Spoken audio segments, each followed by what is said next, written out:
Hello, welcome to Chirala local channel. Vinayaka Chavithi 2024 సంవత్సరంలో కూడా ఎంతో సంబరంగా గోల్డంత ఘనంగా జరిగిపోయింది. ప్రతి సంవత్సరం గణేష్ చతుర్థి జరుపుకోవటానికి సామాన్య ప్రజలు, భక్తులు, కమిటీలు, సంఘాలు శక్తి మేర కాదు శక్తికి మించి ఖర్చు పెడతారు. ఎందుకంటే దేవుడికి మించిన శక్తి ఇంకే ఉంటుంది. 2024లో భారతదేశం మొత్తం మీద మనందరం కలిసి వినాయక చవితి జరుపుకోవటానికి ఎంత ఖర్చు పెట్టామో తెలుసా? ఆ నెంబర్ చాలా మంది ఊహకు అందదో. తెలిస్తే షాక్ అవుతారు. ముందే షాక్ ఎందుకు గాని జమా లెక్కలన్నీ వరుసగా వేసి టోటల్ చివరిలో చెప్పుకుందాం. ఫస్ట్ జమా లెక్క విఘ్నేశ్వరుడి పండగ అంటే విగ్రహాలుంటాయి. విగ్రహాల వరకే ఇండియా మొత్తం మీద అన్ని స్టేట్స్ లో కలిపి మినిమం 2000 కోట్లు ఖర్చు పెడుతున్నారు. హైదరాబాద్, ముంబై వంటి నగరాల వరకే విగ్రహాల ఖర్చు 600 కోట్లకు పైన ఉంటుంది. చవితి సీజన్ కోసమే సంవత్సరం మొత్తం కష్టపడి విగ్రహాలు తయారు చేస్తుంటారు. ఊరకనే కాదు, ఇంత ఇన్కమ్ ఉంది కాబట్టే కష్టపడుతున్నారు. ఇక మండపాల డెకరేషన్, నైవేద్యాలు, ప్రసాదాలు,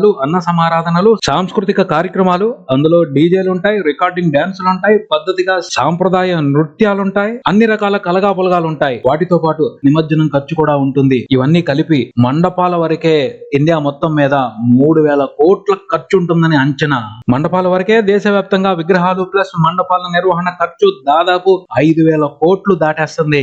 భారతదేశం మొత్తం మీద ఎన్ని గణేష్ మండపాలు పెట్టారో తెలుసా? ఈ సంవత్సరం 20 లక్షలు. మహారాష్ట్రలోనే 7 లక్షలకు పైన మండపాలు పెట్టారని తెలుస్తుంది. కర్ణాటకలో 3 లక్షలు, ఏపీ తెలంగాణలో 2 లక్షలు, మిగిలిన రాష్ట్రాలన్నీ కలిపి 10 లక్షలకు పైన మండపాలు పెట్టారు అనేది ఒక అంచనా.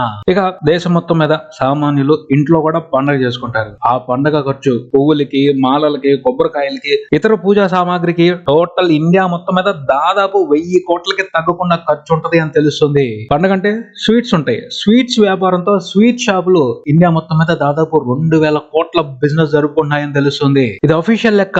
ఇంట్లో వండుకునే నైవేద్యాల ఖర్చు సపరేట్. పండగంటే స్పెషల్స్ వండుకుంటాం కదా, కిరాణాకి అందరూ ఇస్తున్న డబ్బు దేశవ్యాప్తంగా చూసుకుంటే 3000 కోట్లు ఉంటుంది అని అంచనా. పండగంటే కొత్త బట్టలు ఉండాలి. బట్టలు కొనుక్కోవటం కోసం దేశం మొత్తం మీద 3000 కోట్ల బిజినెస్ జరుగుతుంది. అలానే పండగంటే ఎక్కడెక్కడికో వెళ్ళుంటారు ఉద్యోగాల కోసం, బిజినెస్ కోసం, వేరే పనుల కోసం. వాళ్ళందరూ ఊళ్ళకి వస్తారు, వచ్చి మళ్ళీ తిరిగి వెళ్తారు. ఆ ప్రయాణపు ఖర్చులు దేశం మొత్తం మీద 2000 కోట్లు ఉంటాయని ఒక అంచనా. ఇంకా పూజ అయిపోయిన తర్వాత నిమజ్జనం చేస్తాం. అబ్బో, విగ్రహాన్ని ఊరేగించడమే కాకుండా వీధుల నిండా చెత్త చెదారం అంతా పారేసుకుని రచ్చ చేసుకుని వెళ్తాం. ఆ మొత్తాన్ని శుభ్రం చేసేది పారిశుద్ధ్య కార్మికులే కదా. వినాయక చవితికి మనం ఊరు మీద పారేసిన చెత్తని శుభ్రం చేయడానికి దేశం మొత్తం మీద అవుతున్న ఖర్చు 5000 కోట్లు. ఇవి కాకుండా కరెంట్ ఉపయోగిస్తాం, లైటింగ్ సెటప్ ఉంటది, జనరేటర్స్, పూజలు చేసే పూజారులకు ఇచ్చే దక్షిణలు, నిమజ్జనం కార్యక్రమంలో అనఫీషియల్ గా పొంగి పొర్లే మందు, ఇంకా ఇతరత్ర ఖర్చులు అన్ని కలిపి దాదాపు 5000 కోట్లు డబ్బు చేతులు మారుతుందని అంచనా. మొత్తం కలుపుకొని చూస్తే ఇండియా వ్యాప్తంగా వినాయక చవితి పండుగ వరకు చేస్తున్న ఖర్చు అనండి, జరిగిన బిజినెస్ అనండి, 25,000 కోట్ల నుండి 26,000 కోట్ల వరకు ఉంది. ఇది ఫైనల్ నెంబర్. ఇప్పుడు షాక్ అవ్వాలి అనిపిస్తే షాక్ అవ్వండి. దేశం మొత్తం మీద జరుగుతున్న ఖర్చు అది. ఇప్పుడు చీరాల లెక్కకు వద్దామా?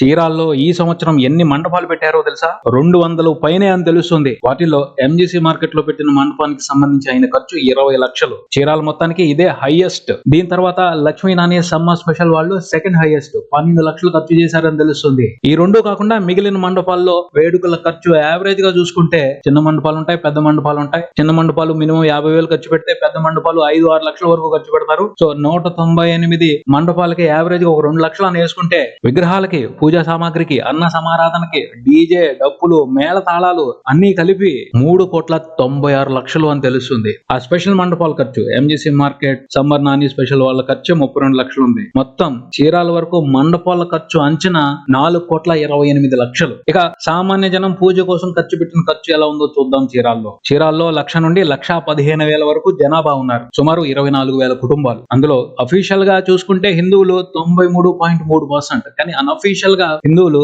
60% అని తెలుస్తుంది. 24,000 ఇళ్లలో 60% హిందువులు అంటే సుమారు 13,500 కుటుంబాలు. వీళ్లలో పేదవాళ్ళు ఉంటారు, మధ్య తరగతి వాళ్ళు ఉంటారు, రిచ్ గా పండుగ చేసుకునే వాళ్ళు ఉంటారు. అంటే ఎవరి శక్తిని బట్టి వాళ్ళు కుటుంబానికి 1000 రూపాయల దగ్గర నుండి 15,000 వరకు ఖర్చు పెట్టే అవకాశం ఉంది. 13,500 కుటుంబాలకి యావరేజ్ గా 5,000 ఖర్చు అనుకుంటే 13,500 ఇంటూ 5,000 6,75,00,000. చీరాల్లో సామాన్య ప్రజలు చవితి పూజ కోసం చేసిన ఖర్చు 6,75,00,000. మండపాల కోసం అయిన ఖర్చు 4,28,00,000. మొత్తం 11,03,00,000. అది సంగతి. 2024 సంవత్సరంలో వినాయక చవితి జరుపుకోవడం కోసం చీరాల ప్రజలు ఖర్చు చేసింది అక్షరాల 11,03,00,000. చీరాల లాంటి టౌన్స్ ఇండియాలో వేలల్లో ఉన్నాయి. హైదరాబాద్ లాంటి సిటీస్, మీడియం రేంజ్ సిటీస్ వందల్లో ఉన్నాయి. వాటన్నిటిలో కలుపుకుని 25,000 నుండి 26,000 కోట్ల వరకు మనీ ఫ్లో నడిచింది. ఈ నెంబర్స్ చూసి కొంతమంది ఎందుకంత ఖర్చు, ఆ డబ్బుని మంచి పనుల కోసం ఖర్చు పెట్టొచ్చు కదా అని అంటున్నారు. కొంతమంది ఏమో ఇది బిజినెస్, చాలా మందికి ఉపాధి దొరుకుతుంది,